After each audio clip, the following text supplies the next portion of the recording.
السلام علیکم ورحمۃ اللہ وبرکاتہ۔ سیرت آدم علیہ السلام میں ایک بار پھر خوش آمدید۔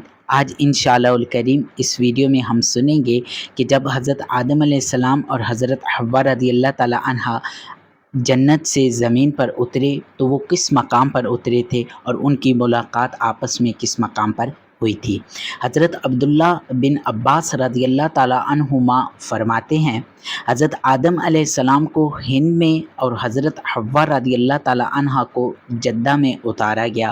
حضرت آدم علیہ السلام انہیں تلاش کرنے نکل گئے اور عرفات کے مقام پر ان دونوں کی آپس میں ملاقات ہوئی۔ حضرت ضحاک رحمۃ اللہ علیہ فرماتے ہیں، حضرت آدم علیہ السلام اور حضرت حوا رضی اللہ تعالی عنہ جدائی کے بعد 9 ذی الحجہ کو عرفات کے مقام پر جمع ہوئے اور دونوں میں تعارف ہوا، اس لیے اس دن کا نام عرفہ اور مقام کا نام عرفات یعنی پہچاننے کی جگہ رکھا گیا۔ اللہ سبحانہ تعالیٰ کی ان پر رحمت ہو اور ان کے صدقے ہماری بے حساب مغفرت ہو۔